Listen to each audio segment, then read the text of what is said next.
मुझे याद सब है जरा जरा।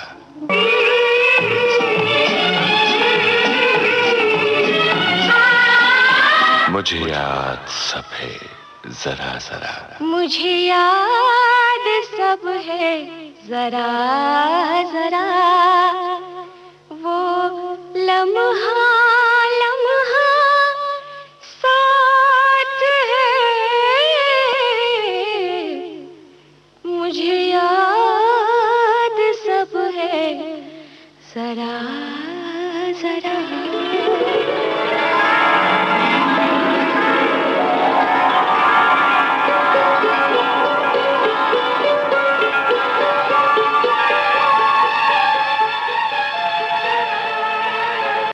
इस कार्यक्रम में आज हम आपकी भेंट करवा रहे हैं अभिनेता ललित मोहन तिवारी से।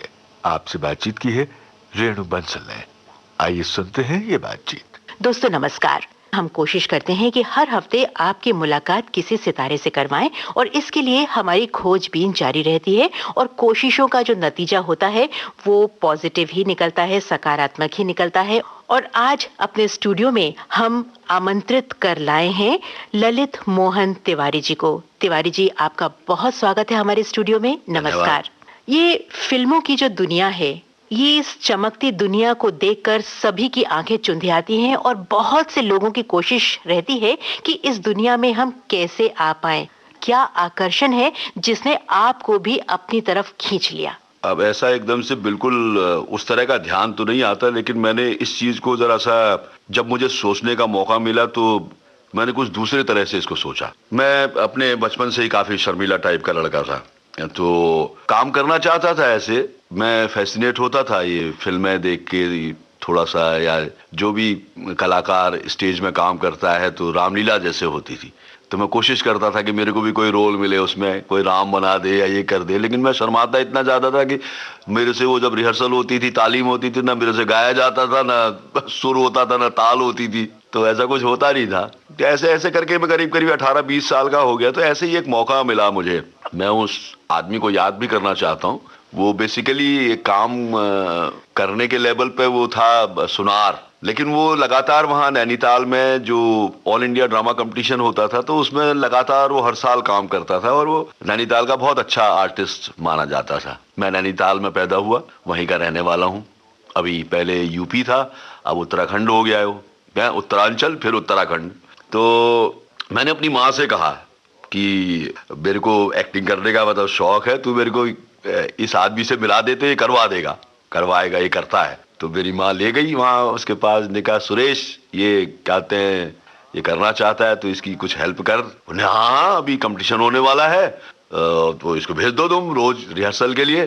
तो मैं तो बहुत ही खुश हो गया। मैंने कहा मुझे तो मतलब मैं सोच ही नहीं रहा था इतनी जल्दी ये सब कुछ बात हो जाएगी, और रिहर्सल भी करने लगा मैं। लेकिन उस दौरान फिर क्या हुआ कि मैं करता रहा काम, तो मेरे फादर की तबीयत खराब रहने लग गई। फिर मैं ड्रामा करता ही रहा। फिर मैंने कुछ और दूसरा ग्रुप बना लिया, काफी सारे लोग उसमें इकट्ठा हो गए और बड़े मन से मैं उसमें काम करने लग गया। और उसी इन बिटवीन मेरी राशनिंग डिपार्टमेंट में एज ए क्लार्क सर्विस भी लग गई। बस सर्विस करने के दौरान भी करता रहा दोस्तों के साथ। बहुत अच्छा, हम नैनीताल में हमने बड़ा अच्छा ड्रामा का माहौल इस्टेब्लिश कर दिया। लेकिन नौकरी में मेरा मन नहीं लगा। पता नहीं मेरे अंदर ऐसे क्या बात थी कि मेरे को एक बात मतलब हमेशा ये कचोटती रहती थी कि ललित, अगर तू इस दुनिया में आया है तो तेरे को कुछ करके मरना चाहिए। ऐसे ही ये क्लर्की करके ये करके तू क्या करेगा। अब ये सोचता तो था मन, लेकिन सोचने से क्या होता है, वे आउट कुछ नजर नहीं आए, रास्ता कोई नजर ही नहीं आए कि इसको कैसे किया जा सकता है। पॉसिबिलिटी कैसे है इस चीज की कि आप नौकरी छोड़ दो, जिसके 5 भाई बहन हो, छोटे, बाप मर गया हो, माँ हो और रिस्पॉन्सिबिलिटी इतनी बड़ी हो, वो कैसे सोच सकता है कि निकल के कुछ दुनिया में कुछ करने के लिए, आगे बढ़ने के लिए कैसे रास्ता निकाले। और नैनीताल जैसी छोटी जगह, मैंने जहाँ इस चीज का ना प्रचार ना प्रसार, और इस चीज को बहुत हे नजरों से भी देखा जाता है, उनको भांड कहा जाता है, तो वैसे में तो बहुत पॉसिबिलिटी कम हो जाती है। लेकिन एकाएक क्या हुआ कि 5-5.5 साल की सर्विस में एक मेरे पहचान के थे मिस्टर सती। वो एक टाइम में उदय शंकर ने जब अल्मोड़े में अपना इंस्टीट्यूट खोला था ये फोक डांसेज का, जी। तो वहां उन्होंने सीखा था। तो अब इस टाइम में वो मॉडर्न जमाने में सॉन्ग एंड ड्रामा डिवीजन में प्रोड्यूसर थे। एज ए प्रोड्यूसर वो डांस वहां डायरेक्ट करते थे उन लोगों के साथ। उनके साथ मेरी फैमिली रिलेशनशिप थी, मेरी माँ उनकी वाइफ को जानती थी, तो ऐसे ही करके उनसे मेरी पहचान हुई। तो उन्होंने एक आदमी से मेरी पहचान कराई, उसका नाम है प्रेम मटियानी। वो अभी रिसेंटली थोड़े दिनों पहले पूना इंस्टीट्यूट के डायरेक्टर भी थे और वो सॉन्ग एंड ड्रामा डिवीजन के डायरेक्टर भी थे। तो वो एक बार नैनीताल आए, तो शाम को वो जब मैं खाना वाना खा के लेटने की तैयारी कर रहा था, उन्होंने कहा यार वो आया हुआ है प्रेम मटियानी, अगर तू मिलना चाहता है तो उससे मिल ले। अब मैंने तो आओ देखा ना ताव, मैंने फिर सीधे सीधे कपड़े पहने फिर से, और मैं सीधे जिस होटल में वो टिका हुआ था मैं सीधे उसके पास पहुंच गया। बोले भाई तुम कौन हो, तुम कैसे आ गए? मैंने कहा सती साहब ने भेजा, अभी आपसे शायद जिक्र किया था थोड़ी देर पहले। हाँ ललित ललित बैठो बैठो बैठो। तो मैंने कहा कि मैं ड्रामा स्कूल में आना चाहता हूँ। तब वो ड्रामा स्कूल पास कर चुके थे। तो जब मैंने उनसे आने की बात कही तो उन्होंने बिल्कुल मेरे को सीधे सीधे डरा दिया। उन्होंने कहा ठीक है तुम्हारा एडमिशन तो मैं हो जाएगा, मैं करवा भी दूंगा, लेकिन यह है कि उस्ताद तुम्हें कुछ मिलेगा नहीं उसके बाद, ये तुम सोच लो। हाँ बोला जो तुम सोच रहे हो कि तुम कुछ बहुत बड़े कलाकार बन जाओगे या तुम्हें बहुत काम मिल जाएगा या तुम बहुत नामचीन हो जाओगे, तो ये पॉसिबिलिटी बहुत कम है। मेहनत बहुत ज्यादा है और कैरियर बिल्कुल ना के बराबर है। तो अगर तुम्हें पसंद है तो तुम करो। तो टाइम से पहले तुम क्या फॉर्म मंगवा लेना, मैं तुम्हें बता दूंगा और तुम आ जाना। इंटरव्यू से पहले भी आ जाना तो मैं तुम्हारी प्रैक्टिस भी करवा दूंगा। खैर चलो जी, ये सब चीजें हो गई और मैं ड्रामा स्कूल में आ गया। बट उसमें मैंने अपने छोटे भाई की जिंदगी का बड़ा नुकसान किया। क्यों? क्योंकि फिर हमारी एक छोटी सी दुकान थी, उस दुकान को चलाने के लिए मेरे भाई को अपना मतलब पढ़ाई छोड़ के मतलब फुल टाइम फिर वो उसमें लगना पड़ा। यूं आपके शौक की शुरुआत हुई, यानी कि आपको राह मिल गई। आपके सफर की शुरुआत कब और कहां से हुई ये हम बात करेंगे, लेकिन उस बीच हम क्यों ना सुन ले आपकी पसंद का एक गाना। गाना क्या, भजन जो मैं सुनाना चाहता हूँ और खुद सुनना भी चाहता हूँ, वो उसकी है ओम जय जगदीश हरे। अगर ऐसे गाएगा तो ये क्या एक पूरा का पूरा ऐसा लगता है कि जैसे आप सभी लोगों के लिए भजन गा रहे हैं। चलिए, सबकी कामना के लिए, सबकी सुख और समृद्धि के लिए हम सुन लेते हैं ये आरती। ओम जय जगदीश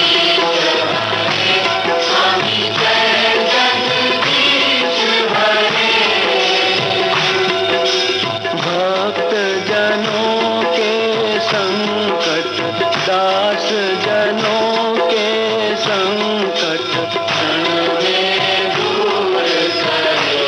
ओम जय जगदीश हरे।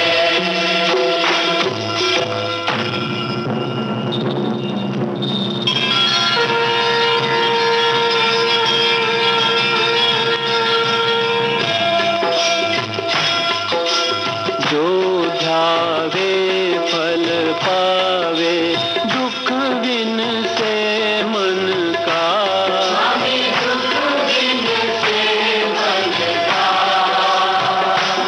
सुख संपत्ति घर आवे, सुख संपत्ति घर आवे, कर्म मिटे तन का। ओम जय जगदीश हरे।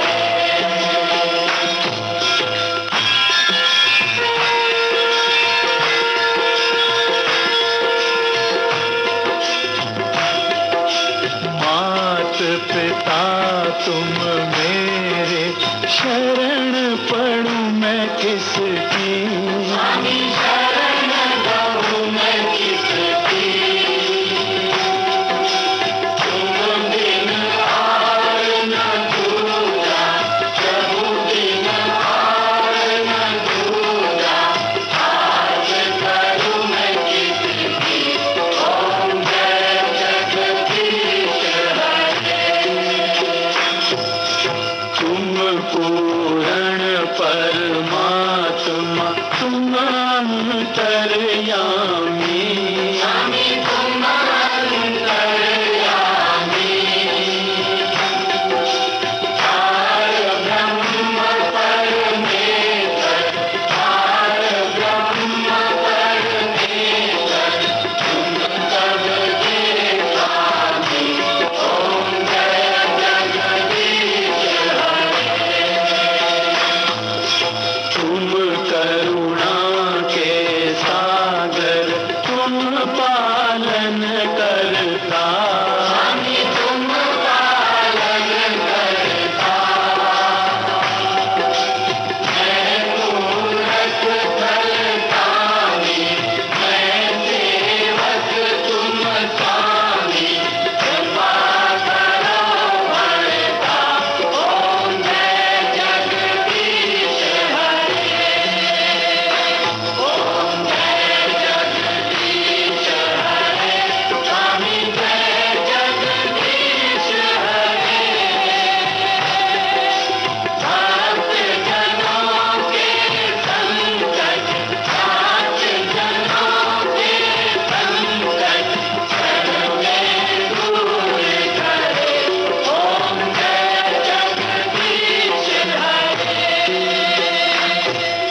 जी कहते हैं कि जीवन एक संघर्ष है और कला की जो दुनिया है उसमें संघर्ष, मेहनत, लगन बहुत ज्यादा होती है।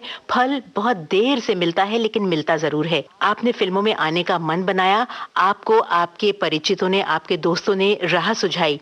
वो कौन सा क्षण था जब आपकी कामना, आपकी तमन्ना पूरी हुई और आपको फिल्मों में काम मिला? क्या बताऊं, एक चमत्कारिक एक किस्सा है। अब मुझे समझ में ही नहीं आ रहा कि मतलब उसे मैं बहुत थोड़े में कैसे बता सकता हूं। मैं ऐसे ही बंबई आया था गर्मियों की छुट्टी में।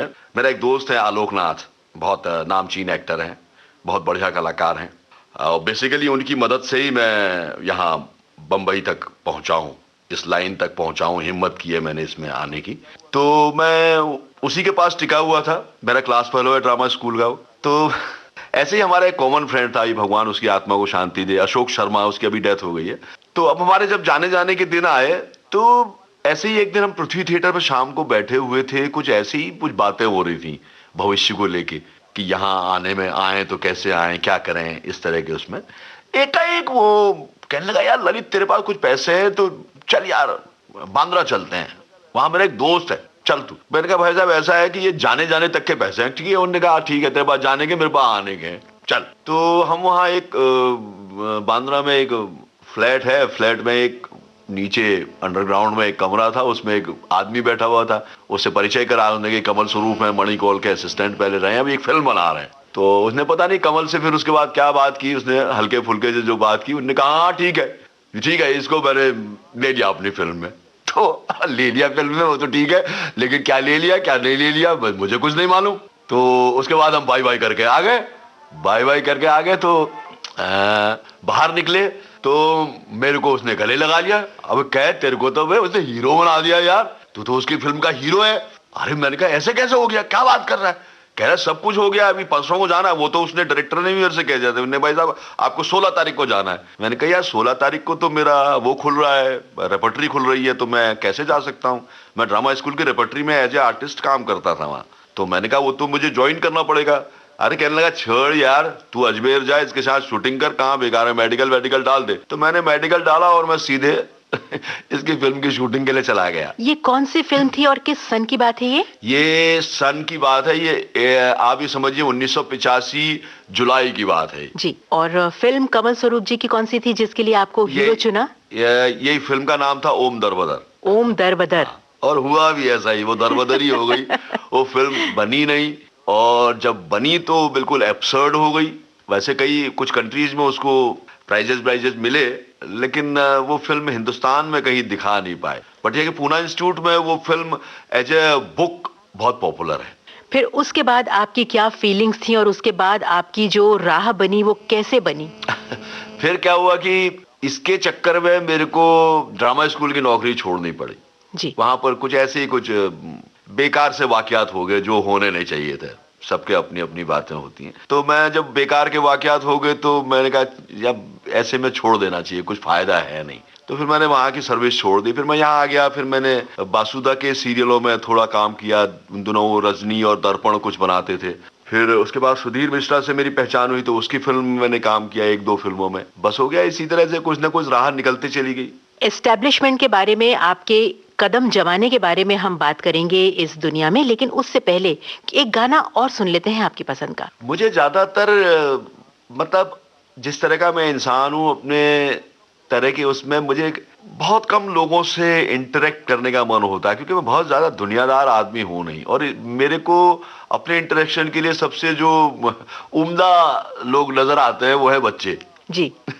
उनके साथ इंटरेक्शन करने में बड़ा मजा आता है, क्योंकि वो बड़े खुले, सरल और सत्य स्वभाव से मिलते हैं। अगर आपको उन्होंने टोकना भी होता है तो आपके मुंह के सामने टोक देते हैं। तो ये बात बड़ी अच्छी लगती है, जो फिर जैसे ही हम बड़े होते जाते हैं ये हमारी आदत खत्म हो जाती है। तो इसलिए आओ बच्चों तुम्हें दिखाएं झांकी हिंदुस्तान की, ये गाना मैं सुनना भी चाहता हूँ, सुनाना भी चाहता हूँ। आओ बच्चों तुम्हें दिखाएं झांकी हिंदुस्तान की, इस मिट्टी से तिलक करो ये धरती है बलिदान की।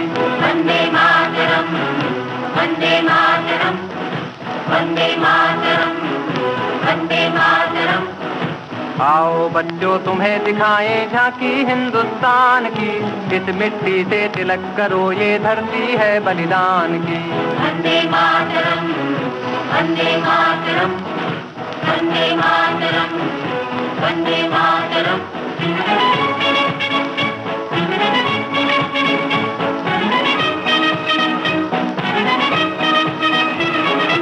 ये है अपना राजपुताना, नाज से तलवारों पे इसने सारा जीवन काटा, बरसी तीर कटारों पे। ये प्रताप का वतन पला है आजादी के नारों पे, कूद पड़ी थी यहाँ हजारों पद्मिनियां अंगारों पे। बोल रही है कण कण से कुर्बानी राजस्थान की, इस मिट्टी से तिलक करो ये धरती है बलिदान की। वंदे मातरम, वंदे मातरम, वंदे मातरम, वंदे मातरम।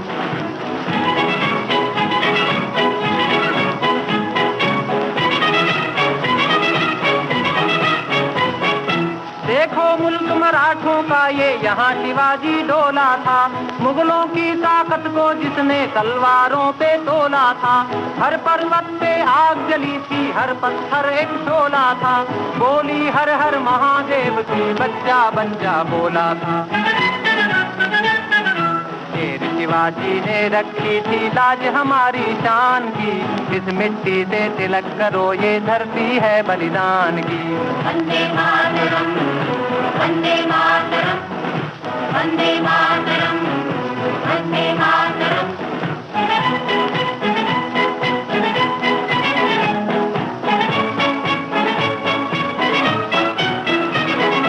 जलियांवाला बाग ये देखो यहीं चली थी गोलियां, ये मत पूछो किसने खेली यहाँ खून की होलियां। एक तरफ बंदूकें दंदन, एक तरफ थी टोलियां, मरने वाले बोल रहे थे इनकलाब की बोलियां। यहाँ लगा दी बहनों ने भी बाजी अपनी जान की, इस मिट्टी से तिलक करो ये धरती है बलिदान की। वंदे मातरम, वंदे मातरम।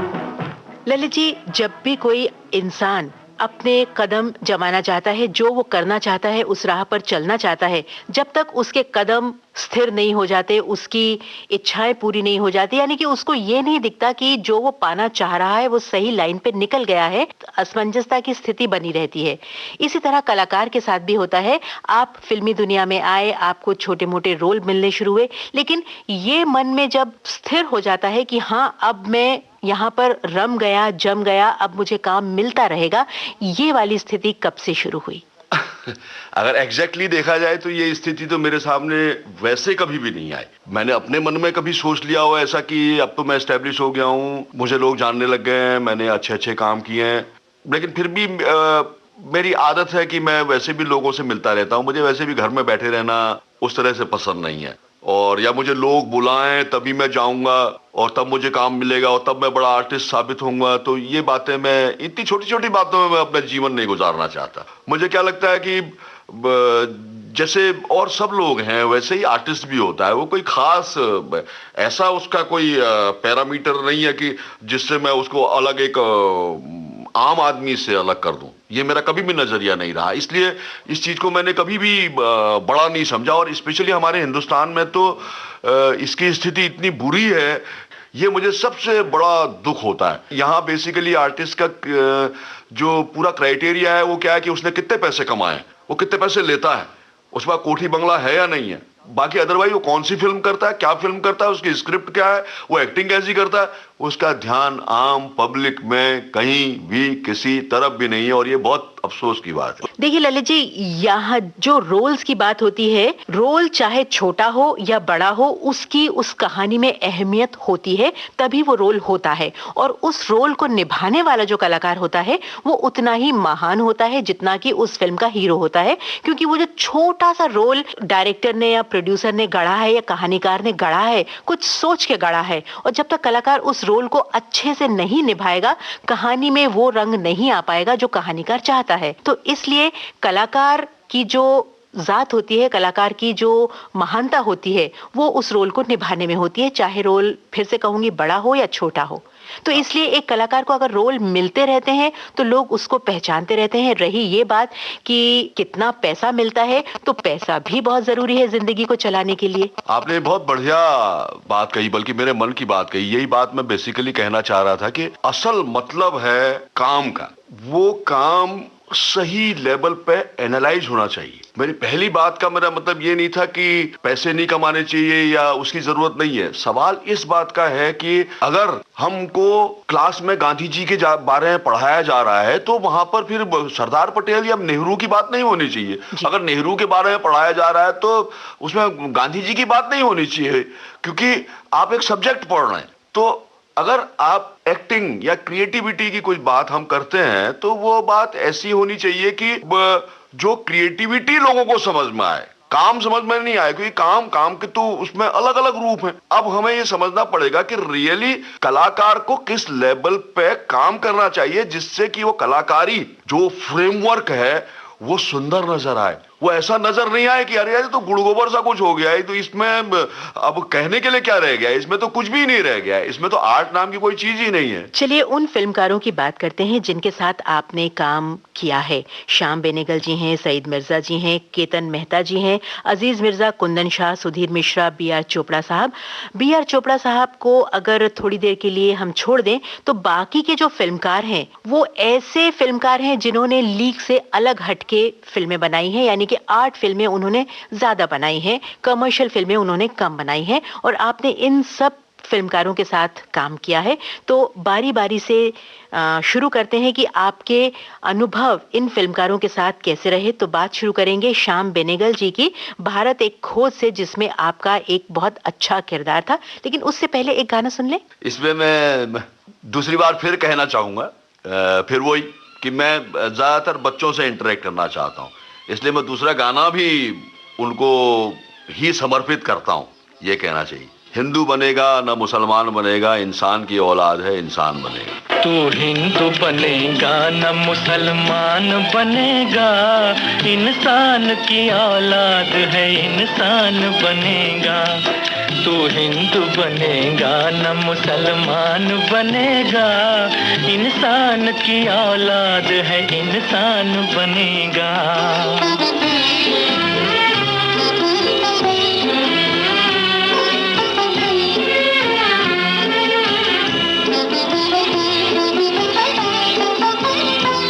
अच्छा है अभी तक तेरा कुछ नाम नहीं है, तुझको किसी मजहब से कोई काम नहीं है।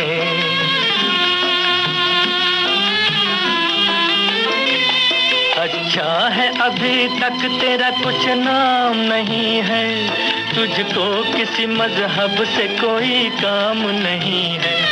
जिस इल्म ने इंसानों को तकसीम किया है, उस इल्म का तुझ पर कोई इल्जाम नहीं है। तू बदले हुए वक्त की पहचान बनेगा, इंसान की औलाद है इंसान बनेगा। तू हिंदू बनेगा न मुसलमान बनेगा, इंसान की औलाद है इंसान बनेगा।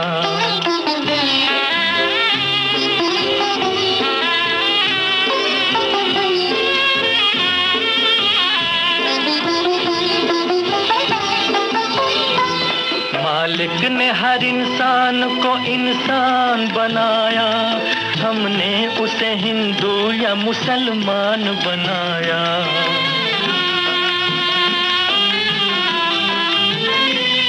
मालिक ने हर इंसान को इंसान बनाया, हमने उसे हिंदू या मुसलमान बनाया। कुदरत ने तो बख्शी थी हमें एक ही धरती, हमने कहीं भारत कहीं ईरान बनाया। जो तोड़ दे हर बंद वो तूफान बनेगा, इंसान की औलाद है इंसान बनेगा।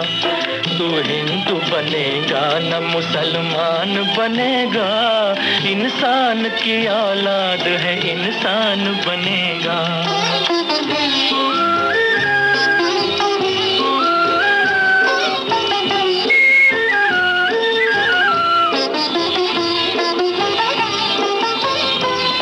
नफरत जो सिखाए वो धर्म तेरा नहीं है, इंसान को जो रौंदे वो कदम तेरा नहीं है।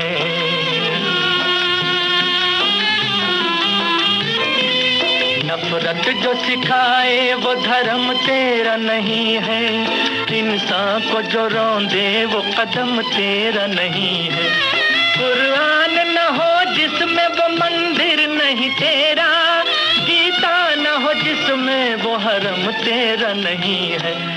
तू अमन का और सुलह का अरमान बनेगा, इंसान की औलाद है इंसान बनेगा। तू हिंदू बनेगा न मुसलमान बनेगा, इंसान की औलाद है इंसान बनेगा।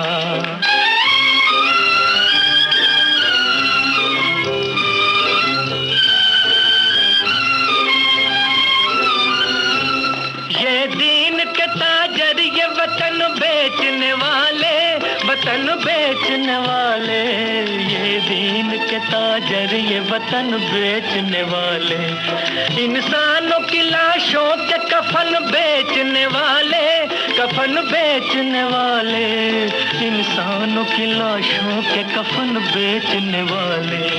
ये महलों में बैठे हुए कातिल ये लुटेरे, कांटों के इवज रूह चमन बेचने वाले, कांटों के इवज रूह चमन बेचने वाले।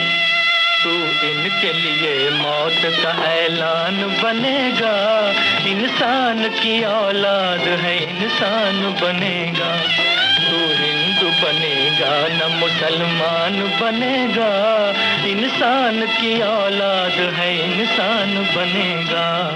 धूल का फूल का गाना है। आप चाहेंगे श्याम बेनेगल जी की बात करने से पहले चोपड़ा साहब की बात कर लें? बिल्कुल की जा सकती, क्यों नहीं। उनके साथ सबसे बड़ा फायदा मेरे को क्या रहा कि महाभारत में जो सबसे अहम मेरा सीन था, दृश्य था, वो ये था जब संजय से कहा जाता है कि तुम धृतराष्ट्र को युद्ध के बारे में बताने के लिए दिव्य दृष्टि लो, और जिसमें उसको दिव्य दृष्टि दी जाती है जी। तो कमाल ये हुआ कि अदरवाइज आमतौर से जो सीरियल डायरेक्ट करते थे वो रवि चोपड़ा डायरेक्ट करते थे, लेकिन इस सीन के लिए वो पता नहीं उन्होंने करना होगा चोपड़ा साहब ने, जबकि उनकी शारीरिक हालत थी वो उतनी अच्छी नहीं थी और बहुत रात को वो काम करना पड़ रहा था। कोई रात के 12 बजे हमने वो सीन फिल्म सिटी में किया। उनका असिस्टेंट भी उनसे कहने लगा कि नहीं चोपड़ा साहब आप सो जाइए, अब बहुत आपका टाइम हो गया, आपको डॉक्टर ने मना किया है सीन करने का। ना ना ना, ये तो बहुत क्रूशियल सीन है, संजय को दिव्य दृष्टि मिलनी है, ये महाभारत का एक बहुत अहम पार्ट है, ये अगर मैं कर लूंगा तो मुझे भी लगेगा मेरी जिंदगी कहीं पर सार्थक हो गई है। उन्होंने किया, तो ये मेरी खुशकिस्मती है कि उन्होंने इतना एक माइलस्टोन सीन जो महाभारत का इन अ वे जिस्ट है, जो गीता आज लोगों के सामने है, वो संजय की वजह से है। तो मुझे भी कभी कभी फख्र होता, वैसे मैं हूं नहीं संजय, मेरा नाम तो ललित मोहन तिवारी है मैं कहाँ संजय हो सकता हूँ, लेकिन मुझे बड़ा गर्व होता है कि वो गीता मैंने दुनिया को दी है। ये बात बिल्कुल सही है कि गीता को जन जन तक पहुंचाने में महाभारत सीरियल का बहुत बड़ा हाथ है, और चोपड़ा साहब के साथ उन सभी कलाकारों को भी बहुत धन्यवाद है जिन्होंने इसको बहुत आम बनाया, बहुत सुलभ बनाया, जन जन तक पहुंचाया और उनका इंटरेस्ट इसमें जगाया। अपने रेडियो सेट पर आपने ट्यून किया है विविध भारती का कार्यक्रम सेल्यूलॉइड के सितारे, और इस कार्यक्रम में आज हमारे मेहमान हैं अभिनेता ललित मोहन तिवारी। आपसे बातचीत की है रेणु बंसल ने। चोपड़ा साहब के बारे में अगर हम आपसे पूछें, बहुत नामी फिल्मकार रहे हैं और उनकी फिल्मों में हमेशा एक सामाजिक संदेश रहा है। वो बेसिकली क्योंकि अगर उनकी बायोग्राफी देखी जाए तो वो बेसिकली यहाँ रिपोर्टर बन के आए थे जब पाकिस्तान से आए, और हर फिल्म के साथ जो फिल्म के कलाकार होते हैं वो एक परिवार की तरह हो जाते हैं, और उसी परिवार के कई सदस्य जो हैं वो उनकी अगली फिल्मों में भी काम करते हैं। हाँ। तो अब चोपड़ा साहब तो उतने एक्टिव नहीं रहे, लेकिन रवि चोपड़ा साहब ने कमान संभाली है BR चोपड़ा फिल्म्स की। तो रवि चोपड़ा साहब के साथ आपके कैसे संबंध है, या चोपड़ा फिल्म्स के साथ आपके कैसे संबंध? मेरा क्या हुआ कि इस बारे में मैं बात करना चाहता था। हुआ क्या कि जब मैं नया नया यहाँ आया तो ज्यादातर चिंता तो इस बात की थी कि जीवन कैसे गुजरता है, क्योंकि मैं रिस्पॉन्सिबल आदमी था, मेरा एक बच्चा हो चुका था, मेरी शादी हो चुकी थी, तो पूरी की पूरी एक जो सोशल रिस्पॉन्सिबिलिटी होती मेरे कंधों पे थी। तो मेरा ज्यादातर ध्यान इसी लेवल पे होता था कि किसी तरह से कुछ कमाई हो जाए और पेट पल जाए। तो जैसे जैसे ये मेरे को होने लगा तो थोड़ा थोड़ा क्या हुआ, जो कमर्शियल फिल्मों में मेरे को काम मिलने लगा तो मैंने बिल्कुल उसको नजरअंदाज करना शुरू कर दिया। मैंने कहा नहीं ललित मोहन तिवारी, तुम अगर जिंदगी में आगे बढ़ना चाहते हो, जो तुमने तब सोचा था कि अगर इस दुनिया में आए हो कुछ काम करना है, तो तुम ये कमर्शियल फिल्मों में रह के काम नहीं कर सकते, क्योंकि ये तो तुम्हें कुछ दे ही नहीं पा रहे। और दूसरा ये है कि जो बात अभी आपने कही थी उसको मैं जोड़ना चाहूंगा कि कमर्शियल फिल्म में और आर्ट फिल्म में यही फर्क है कि फिल्म मेकिंग में कोई फर्क नहीं है, लेकिन उनके थॉट में फर्क है। वो कमर्शियल फिल्म वाले कभी भी अपने फिल्म मेकिंग में एक कुटुंब बना के फिल्म नहीं बनाते, जबकि आर्ट फिल्म का बेसिक मतलब यह है कि ध्यान ही यही रहता है उस फिल्म मेकर का कि कैसे मैं एक कुटुंब बना के इस फिल्म को बनाऊं, मतलब एक एक आदमी उस फिल्म से जुड़ा रहे, जो कि कमर्शियल फिल्म वाला बिल्कुल नहीं चाहता। और ये बिल्कुल फैक्ट बात है, सत्य है। बल्कि कभी कभी तो क्या होता है कि जो एक लेवल के आर्टिस्टों को तो वो दर्जा देते हैं, दूसरे लेवल के आर्टिस्टों को वो जानते भी नहीं है। अगर उन्होंने ही बुलाया है तब भी नहीं जानते, वो उसका नाम नहीं जानते। उनका उस लड़के को बुलाओ जिसको मैंने कल बुलाया था। अब ये कोई काम करने का तरीका नहीं होता। यही सब जो माहौल मुझे नहीं दिखा, मैंने कहा एक तरफ तो क्या कहते हैं कि रोल नहीं मिल रहे, चरित्र वो नहीं मिल रहे, करने को कुछ मिले, और दूसरा ये कि ये तो लोग मतलब ऐसे है कि मैं तो इनके बीच में कहीं खो जा रहा हूं, मेरा अपना कुछ अस्तित्व नजर नहीं आता। अब तो पूरी जिंदगी क्या अपने अस्तित्व को खो के क्या तू इन लोगों के बीच में काम करता रहेगा? मैं कहा नथिंग डूइंग, कोई बात नहीं, इससे कहीं तुम आगे बढ़ सकते हो या कुछ नाम कमा सकते हो। आगे तो खैर नहीं बढ़ सकते, क्योंकि वो काम ही ऐसा नहीं है कि जिसमें आप कहें कि आगे बढ़ सकते हैं। इसीलिए शायद नसीरुद्दीन शाह को पद्म भूषण मिला, किसी दूसरे कमर्शियल आर्टिस्ट को नहीं मिला। इसका कारण ही शायद यही है, क्योंकि कहीं ना कहीं उन कमर्शियल आर्टिस्टों का जो काम करने का तरीका है वो सब स्टैंडर्ड है, ये उनको मानना पड़ेगा। और बेसिकली इसी वजह से मैंने कहा कि इसको छोड़ देना चाहिए। चलिए हम एक गाना सुन लेते हैं आपकी पसंद का, और उसके बाद श्याम बेनेगल जी की बात करेंगे और भारत एक खोज इस सीरियल की बात करेंगे। अब इसमें फिल्म लाइन में मेरे को एक आदमी बहुत पसंद है जी, जैसा मैं बनना चाहता हूँ इन अ वे, वो है राज कपूर साहब जी। और उनकी एक फिल्म है आवारा, और उसमें उन्होंने फिर ये भी बच्चों के लिए, ये भी बच्चों को समर्पित करता हूँ, आवारा हूँ आसमान का तारा हूँ, ये गाना। आवारा हूँ आवारा हूँ या गर्दिश में हूँ आसमान का तारा हूँ, आवारा हूँ आवारा हूँ या गर्दिश में हूँ आसमान का तारा हूँ, आवारा हूँ।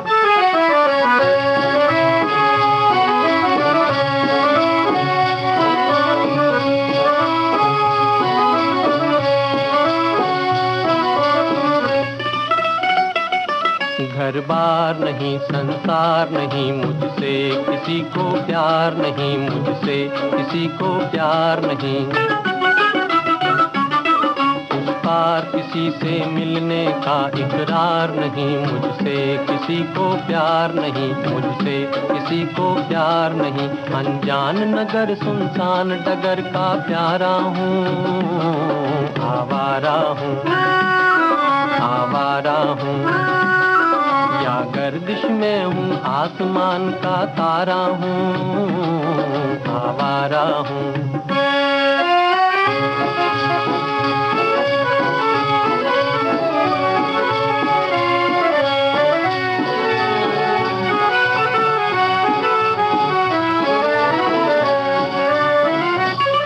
आबाद नहीं बर्बाद सही, गाता हूँ खुशी के गीत मगर, गाता हूँ खुशी के गीत मगर।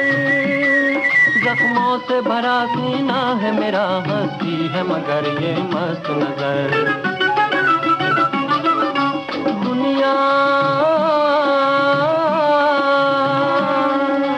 दुनिया में तेरे तीर का या तकदीर का मारा हूँ, आवारा हूँ आवारा हूँ या गर्दिश में हूँ आसमान का तारा हूँ, आवारा हूँ आवारा हूँ या गर्दिश में हूँ, आसमान का तारा हूँ, आवारा हूँ।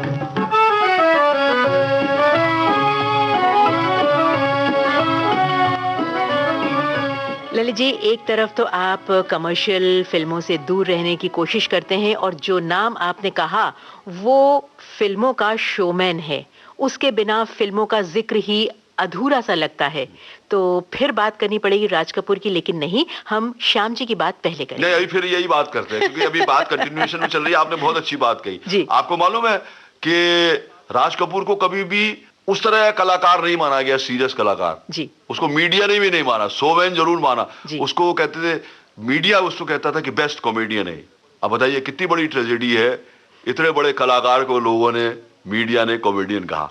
उनके रोल्स और उनकी जो अदायगी होती थी वो इसी तरह की होती थी। उससे क्या होता है, उससे क्या होता है, कलाकार को कलाकार के नजरिए से देखना चाहिए। और इस टोटलिटी का कलाकार क्या कभी मिला? शोमैन तो मीडिया ने बनाया जी। उसने थोड़ी कहा कि मैं शोमैन हूं। जो मीडिया जो हमेशा से चीप रहा है, उसने हमेशा लोगों को चीप चीजें दी हैं। क्या दी हैं?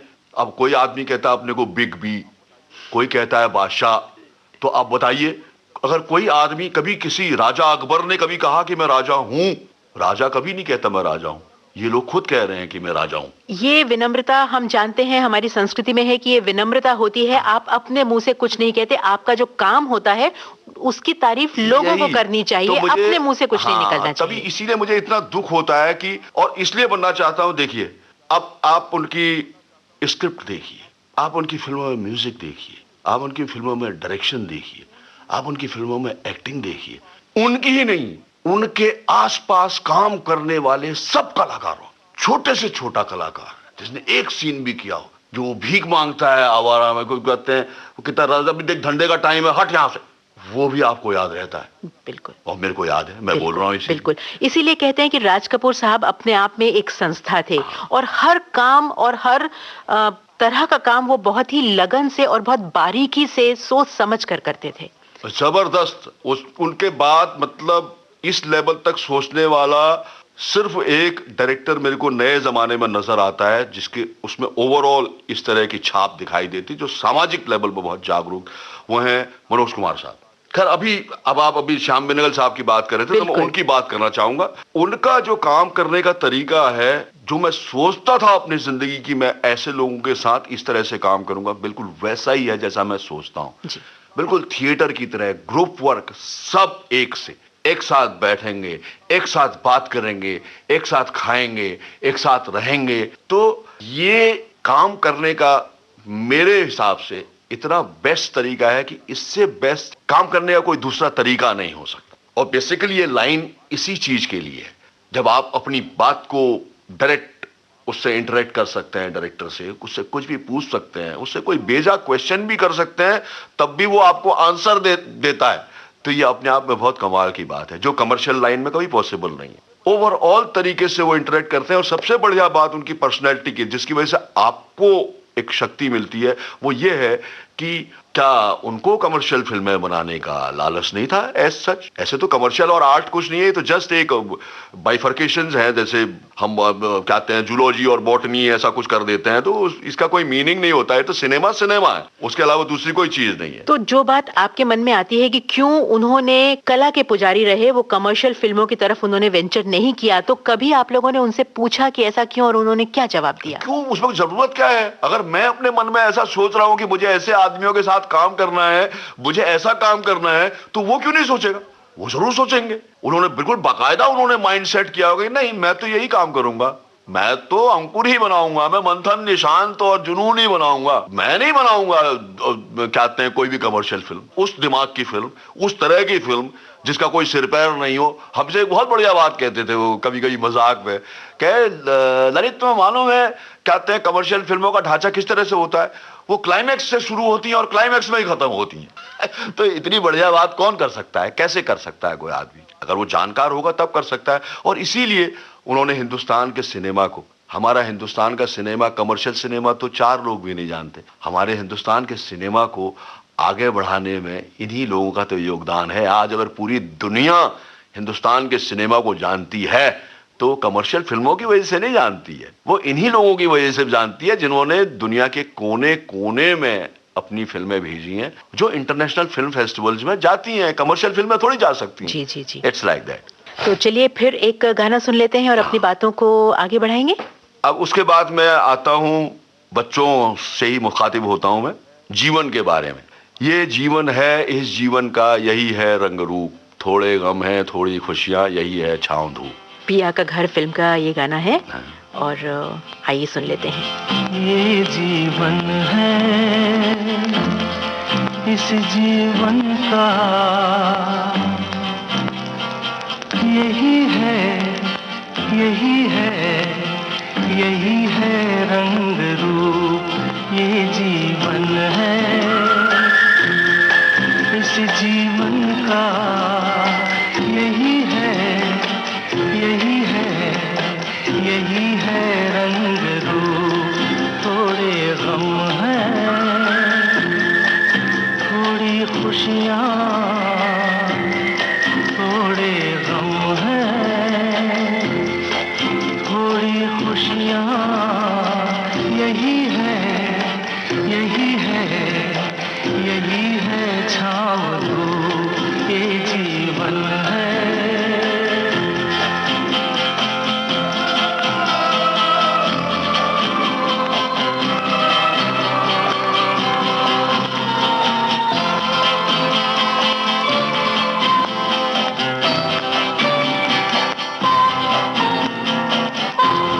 न सोचो इसमें अपनी हार है कि जीत है, ये न सोचो इसमें अपनी हार है कि जीत है। उसे अपना लो जो भी जीवन की रीत है। ये जिद छोड़ो यूं ना तोड़ो, हर पल एक दर्पण है। ये जीवन है, इस जीवन का यही है, यही है, यही है रंग रूप। ये जीवन है।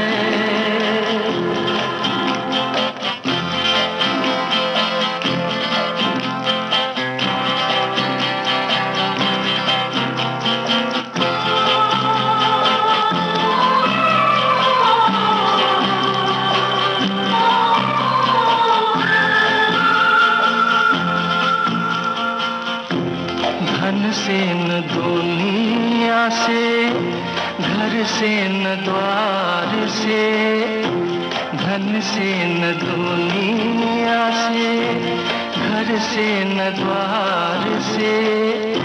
सांसों की डोर बंधी है प्रीतम के प्यार से।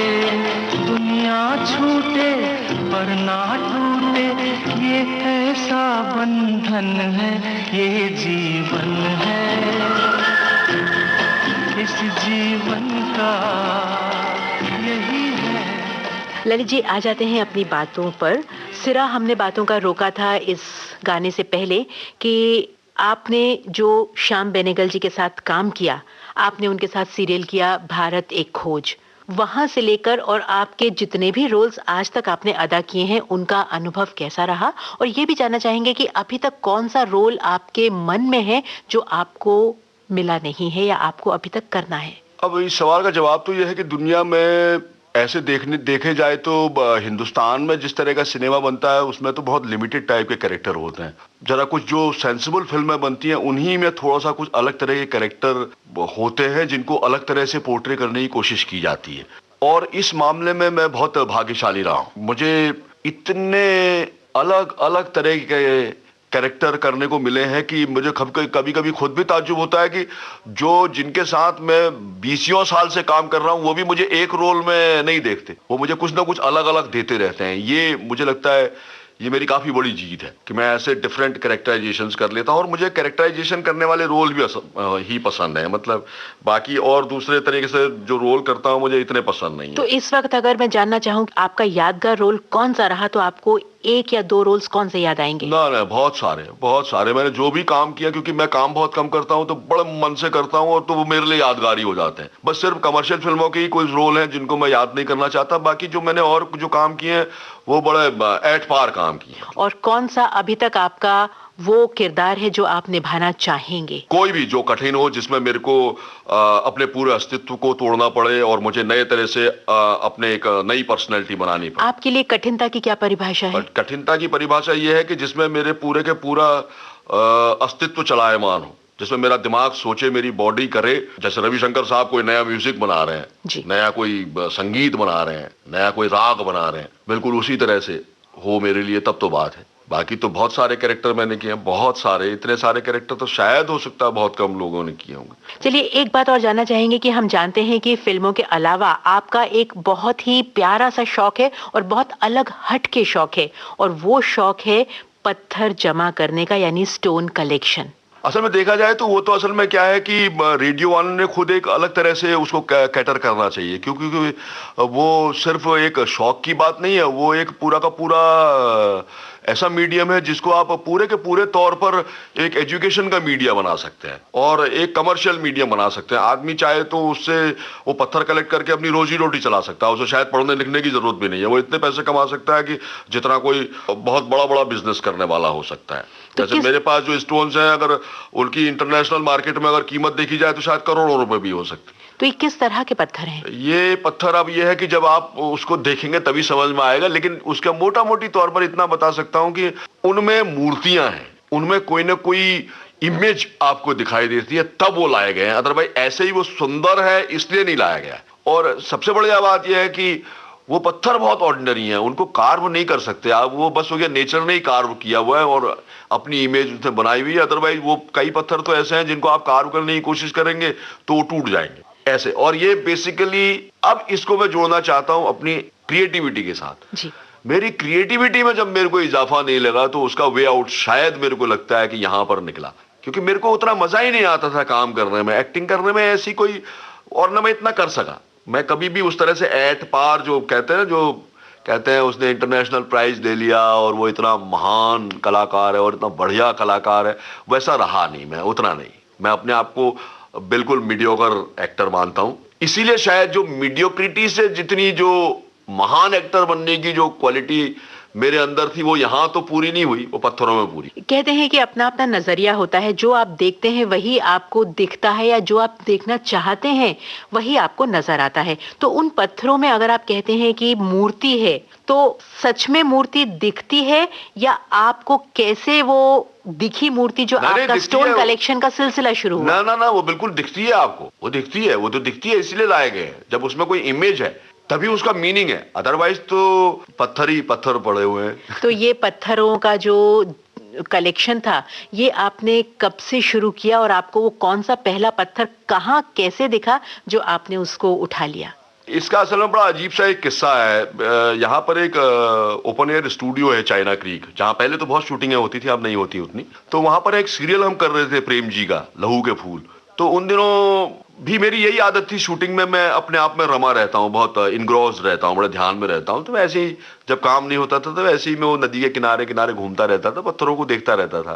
तो मेरा एक दोस्त मेरे से मजाक भी करता रहता था, वो कह एक्टिंग कर, पत्थर क्या देख रहा है। तो ऐसे तो मुझे वहां उन पत्थरों में थोड़ी थोड़ी इमेज दिखाई देती थी। और ऐसे ही जिंदगी में एक कोई समस्या आई, उस समस्या का निदान करने के लिए मैं मतलब उन पत्थरों के पास पहुंच गया और मेरे को मिल गए। लेकिन उसमें सबसे पहला जो पत्थर मेरे को मिला, जिसकी वजह से इकट्ठा होना शुरू हुआ, वो मेरा छोटा लड़का है सुकरात, उसने ढूंढा। बस ऐसे ही एक हम पिकनिक में गए हुए थे तो उसको दिखा होगा, तो उसने बुलाया मेरे को, बाबू बाबू आओ देखो ये पत्थर। तो वो पत्थर ऊपर से देखने में तो बिल्कुल मेरे को ऑर्डिनरी सा लगा। मैंने कहा हट, ये तो बेकार का पत्थर है, क्या बेकार बात कर रहा है। उन्होंने नहीं, पलट के देखो तो सही। पलटा उसने तो उसमें एक, बल्कि उसका नाम मैंने हेड रखा हुआ है उस पत्थर का, वो एक ह्यूमन हेड की तरह है। तो बिल्कुल एक सा ग्रे कलर का पत्थर है। मतलब तो वहां पर से भी धीरे धीरे धीरे धीरे धीरे जहाँ आप जाते हैं वहाँ से भी लाता हूँ। कलाकारी काफी के सारी। अलावा आपकी एक नजर पत्थरों पे भी मैं आउटडोर रहती है। शूटिंग्स में जब जाता हूँ, मेरे को टाइम मिलता है तो मैं ऐसी जगहों में जाता हूँ जहाँ मेरे को पत्थर मिल सकते हैं। ऐसी कई जगह मैं नाम लेना चाहूंगा, क्योंकि ये सब सुनने वाले पूरे हिंदुस्तान में हैं, तो ये एक प्लस पॉइंट है कि उनको भी मालूम पड़ गया अच्छा हमारे वहाँ भी ये पत्थर मिलते हैं। लाइक जैसे हैदराबाद से मैं पत्थर लाया हूँ, गोवा से मैं पत्थर लाया हूँ, कश्मीर से गुलमर्ग से मैं पत्थर लाया हूँ, अपने नैनीताल से पत्थर लाया हूँ, जयपुर में मैं नाहरगढ़ से पत्थर लेके आया हूँ, मैं सिंध नदी के किनारे से पत्थर लाया हूँ, मैं गंगा जमुना चंबल नर्मदा और समंदर के किनारों से पत्थर लाया हूँ। तो इस तरह काफी सारी जगह है जहां से मैं पत्थर लेके आया हूँ। तो पत्थरों की आकृतियां तो देख के ही मालूम पड़ेंगी कि वो कैसे हैं, लेकिन उनका वजन तो हम आपसे पूछ ही सकते हैं कि छोटे से छोटा पत्थर कितना बड़ा है और बड़े से बड़ा पत्थर आप जो लेकर आए हैं वो कितना बड़ा है। ये वैसे बड़ी फैसिनेटिंग बात है। कोई मतलब बड़े शहर में रहने वाला अगर सुनेगा तो उसको बड़ा अचंभा सा होगा। मेरे घर में करीब करीब 10-12 क्विंटल पत्थर है। और अगर कोई सोचेगा कि यहाँ अगर कोई फ्लैट में 10-12 क्विंटल पत्थर है तो वो सोचेगा कि आदमी रहता कहाँ होगा 10-12 क्विंटल पत्थर है तो। एक तो ये बात कहना चाहता हूँ फैसिनेट करने के लिए। दूसरी बात ये है कि छोटे से छोटा पत्थर हो सकता है मे बी 10 ग्राम का हो या 50 ग्राम का हो, और बड़े से बड़े पत्थर 1 क्विंटल का भी हो सकता है। 1 क्विंटल या 80 किलो या 40 किलो 50 किलो ऐसे पत्थर तो आम है मेरे पास। तो आपने सारे सहेज के रखे हैं अपने घर में। और हाँ, मैं एक चीज इन पत्थरों में एक पत्थर बताना चाहता हूँ। उसमें वो बिल्कुल एक ऑर्डिनरी सा पत्थर है, उसमें कोई इमेज भी नहीं है, लेकिन उसमें एक लाल लाइन से बिल्कुल एग्जैक्ट जैसा हमारा आज का हिंदुस्तान है बिल्कुल उस तरह का एक लाल लाइन का पूरा एक नक्शा बना हुआ है उसमें हिंदुस्तान का। वो मेरे लिए बड़ा फैसिनेटिंग, उस तरह से फैसिनेटिंग है। पूरा हिंदुस्तान का उसमें नक्शा बना हुआ है एक लाल लाइन से। तो ये पत्थर आपको कहाँ मिला? नहीं, ये भी वहीं मिला है, चाइना क्रीक में। चाइना क्रीक में मिला। ललित जी, आपका बहुत धन्यवाद। आप हमारे स्टूडियो में आए और आपने इतनी अच्छी अच्छी बातें हमें बताई, खास तौर पर स्टोन कलेक्शन के बारे में। चलने से पहले, आपको धन्यवाद कहने से पहले, हम चाहेंगे कि एक आपकी पसंद का गाना हम और सुन लें। क्या बात है, यही मैं चाहता था। गाइड में एक गाना है जो एस.डी. बर्मन साहब ने गाया है, मुसाफिर जाएगा कहाँ। वो मैं सुनाना भी चाहता हूँ और मैं खुद भी सुनना चाहता हूँ। कौन है तेरा मुसाफिर जाएगा कहाँ, दम ले ले घड़ी भर ये छैया पाएगा कहाँ। वहाँ कौन है तेरा मुसाफिर जाएगा कहाँ, वहाँ कौन है तेरा।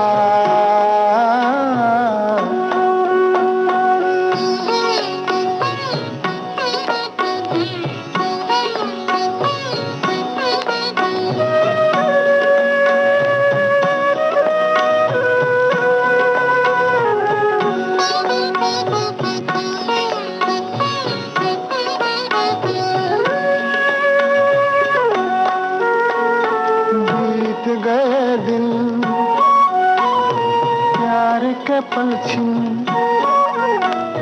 सपना बनी वो रातें, भूल गए वो तू भी भूला दे।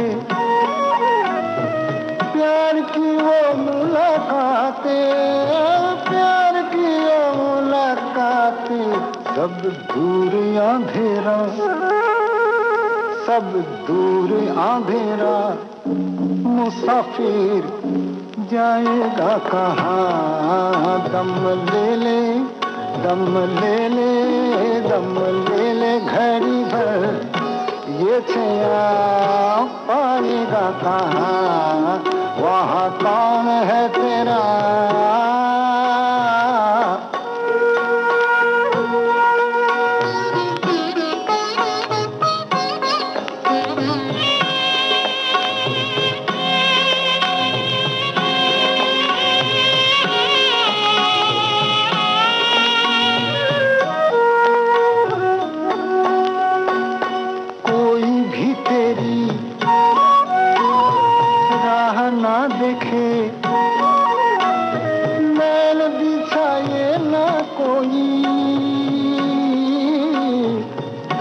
से तेरे कोई ना तड़पा,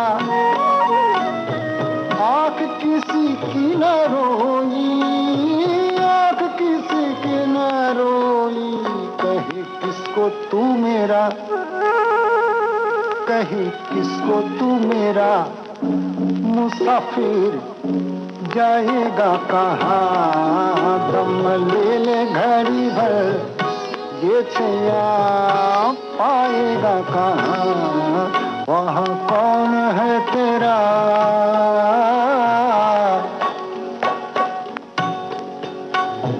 ओ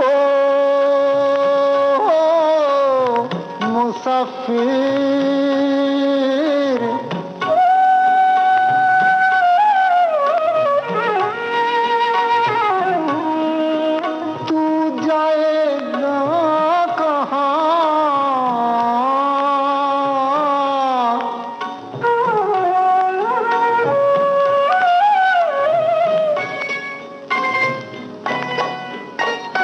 कहते हैं ज्ञानी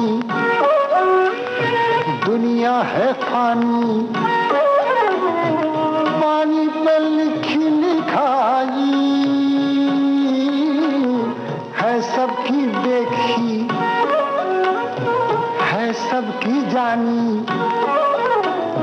हाथ किसी के ना आई, हाथ किसी के ना आई, कुछ तेरा ना मेरा, कुछ तेरा ना मेरा मुसाफिर, जाएगा कहाँ दम ले ले, दम ले ले, दम ले ले घड़ी भर, ये छैया पाएगा कहाँ, वहाँ कौन है तेरा। आपकी पसंद का गाना हमने सुना और इस पर विचार करने को भी हमारा मन हुआ, तो इन विचारों के साथ आपसे लेते हैं इजाजत। आपको कहते हैं धन्यवाद सभी श्रोताओं की ओर से और विविध भारती परिवार की ओर से। आपका बहुत शुक्रिया, आप हमारे स्टूडियो में आए। आपका भी बहुत बहुत धन्यवाद और सुनने वालों का बहुत बहुत धन्यवाद। अभी आप अभिनेता ललित मोहन तिवारी से रेणु बंसल की बातचीत पर आधारित ये कार्यक्रम सुन रहे थे। इसे संपादित किया PKA नायर ने और विविध भारती की ओर से इसे आपकी सेवा में प्रस्तुत किया चित्रलेखा जैन ने।